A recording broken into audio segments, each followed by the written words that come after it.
Hello viewers, আসসালামু আলাইকুম। Welcome to my channel. আজকে আপনাদের জন্য একটা টিপস নিয়ে এসেছি।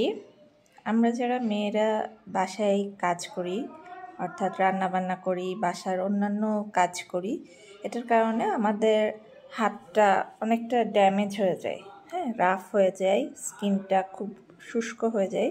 বিশেষ করে সাপ্তাহিক বাসার যখন ক্লিনিংগুলো আমরা করি তখন এটা হয়ে যায়। তো এটা হওয়ার পরেও কিভাবে নিজের হাতটা স্মুথ রাখা যায়, একটু ভালো দেখানো যায়, সেটা আজকে আপনাদের সাথে শেয়ার করব। আমি যেভাবে আমার হাতটা স্মুথ রাখি, কেয়ার করি ঘরে, সেটা আপনাদের সাথে শেয়ার করব। আশা করি আপনাদের ভালো লাগবে। প্রথমে আমি একদম ফ্রেশ নারকেল তেল একটা বোতলে ভরে নিয়েছি, স্প্রে বোতল। ঠিক আছে, এটা আমাদের সবার বাসাতেই কম বেশি এই বোতলটা পাওয়া যাবে, না গেলে 20-30 টাকার দিয়ে প্লাস্টিকের যে কোনো দোকান থেকে কিনতে পারবেন। প্রথমে এখান থেকে এই ফ্রেশ নারকেল তেলটা আমি হাতে স্প্রে করে নিব। ঠিক আছে, এই তেলটা স্কিনের জন্য খুবই ভালো। নারকেলের যে তেলটা আছে, এই তেলটা, রিংটা একটু খুলে রাখি, নারকেলের যে তেলটা আছে এই তেলটা আমাদের স্কিনের জন্য খুব ভালো। শীতের দিনে যাদের স্কিন রাফ হয়ে যায় বা স্কিন ফেটে যায়, আমাদের চিক্সগুলো অনেক সময় ফেটে যায়, যেটা খালি চোখে বোঝা যায় না, বাট অনেকটাই ড্যামেজ হয়, সেটা নারকেল তেল অনেক ভালো রিপেয়ার করে। দেখতে পাচ্ছেন, সুন্দর করে আমি হাতে তেলটা মেখে নিয়েছি। এবার 5 মিনিট এইভাবে তেলটা হাতে রেখে দিব, যাতে স্কিনে তেলটা ভালোভাবে মিশে। 5 মিনিট পর তেলটা অনেকটাই হাতে মিশে এসেছে। এখন এটার উপরে আমরা একটা পেট্রোলিয়াম জেলি ব্যবহার করব, যে শীতের দিনে এটাও কম বেশি সবার ঘরেই থাকে। তো এটা খুব অল্প পরিমাণে দিতে হবে, জাস্ট 1 ড্রপ। এটা পুরো হাতে ভালোভাবে তেলটা যেভাবে মেখেছিলাম এইভাবে আমরা ভালোভাবে মেখে নিব।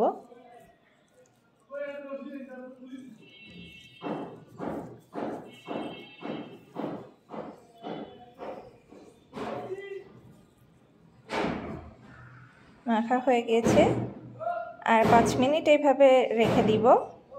দেওয়ার পর আমরা এটা বডি ওয়াশ দিয়ে বা সোপ, যে যেটা ব্যবহার করেন সেটা দিয়ে সুন্দর করে ফেনা করে ক্লিন করে নিব।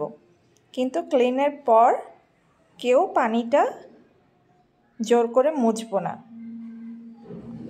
তো 5 মিনিট পর আবার আসছি হাতটা ক্লিন করে। হাতটা ধুয়ে নিয়ে চলে এসেছি। আমি হাতটা কিন্তু কোনো টাওয়াল বা কিছু দিয়ে শুকিয়ে আনি নাই। তো এটার জন্য একটা টিস্যু নিয়ে নিব। টিস্যু দিয়ে আমরা প্রেস করে করে তারপর হাতটা ড্রাই করব। আমরা যে কোনো টাওয়াল বা যেটা দিয়েই ক্লিন করি না কেন, হাতটার পানিটা সবসময় আমরা প্রেস করে করে ক্লিন করব। ফেস এবং হাত এটা প্রেস করে করে ক্লিন করলে অনেকটাই সফট থাকে স্কিনটা। দেখতে পাচ্ছেন, এই হাতটা কিন্তু আমি এখনও কোনো কিছু অ্যাপ্লাই করি নাই। তাই স্কিনটা অনেকটা রাফ, এটা অলমোস্ট অনেকটা সফট হয়ে আসছে। এবার এই হাতে আমরা একটা ময়শ্চারাইজার টাইপের লোশন ইউজ করব।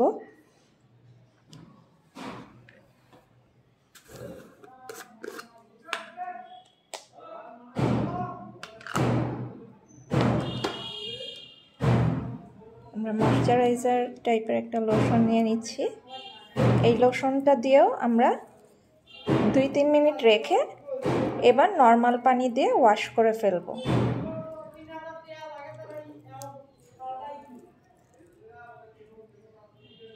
অ্যাপ্লাই করা শেষ, আমরা 2-3 মিনিট রেখে ওয়াশ করে ফেলবো, জাস্ট নর্মাল পানি। হাতটা আবার ফ্রেশ পানি দিয়ে ক্লিন করে নিয়ে চলে আসছি।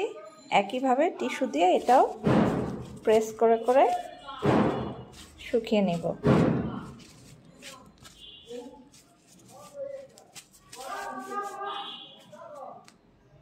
দেখতে পাচ্ছেন আগের থেকে অনেকটা ক্লিন হয়ে গিয়েছে। এখন লাস্ট পোরশন হচ্ছে, আমরা তো কাজ করি, কাজের সময় নেলসে অনেক সময় আমাদের ময়লা চলে যায়, যেটা আমরা ক্লিন করলেও সব সময় হচ্ছে পারফেক্টলি ক্লিন হয় না। তো আমরা যখন হ্যান্ডটা ওয়াশ করেছি অনেক সফট আছে হ্যাঁ নেলসগুলা, তো তখন আমরা এই টাইপের একটা আলতো করে ক্লিন করে নিতে পারবো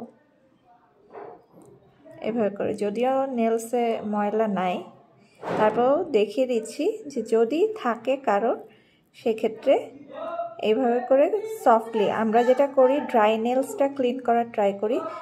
ড্রাই নেলসটা ক্লিন করলে নেলসের ভিতরে ক্ষত হয়ে যেতে পারে, তো সবসময় ওয়েট নেলসটা ক্লিন করার ট্রাই করবেন। দেখবেন যে খুব দ্রুত ময়লাটা বের হয়ে যাবে এবং নেলসটা অনেক সুন্দর দেখাবে। এবার আমরা হাতে একটা লোশন অ্যাপ্লাই করব।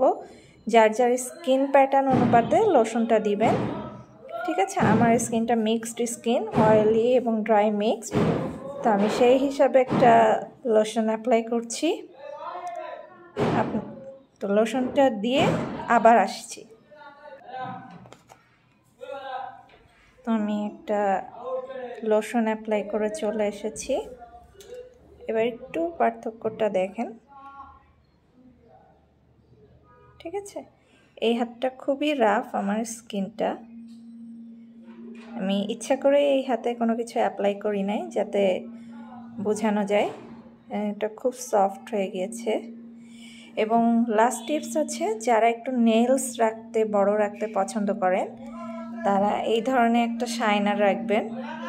ক্লিনের পর জাস্ট এটা দিয়ে নেলসের উপরে একটু পলিশ করবেন, নেলসের শাইনটা অনেকটা বেড়ে যাবে। এটা হচ্ছে খুবই অপশনাল। তো আজকে চেষ্টা করেছিলাম সহজভাবে কিভাবে হচ্ছে আমি বাসায় আমার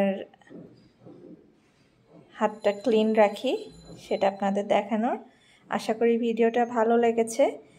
যারা ইউটিউব থেকে আমার ভিডিওটা দেখছেন অবশ্যই আমার ইউটিউব চ্যানেলটা সাবস্ক্রাইব করে দিবেন। যারা ফেসবুক পেজ থেকে ভিডিওটা দেখছেন অবশ্যই পেজটা ফলো করে রাখবেন, যাতে পরবর্তী ভিডিওগুলো সবার আগে আপনাদের কাছেই নোটিফিকেশনের মাধ্যমে চলে যায়। তো আজকের মতো এই পর্যন্তই, দেখা হচ্ছে আগামী নতুন কোনো ভিডিওতে। আল্লাহ হাফেজ।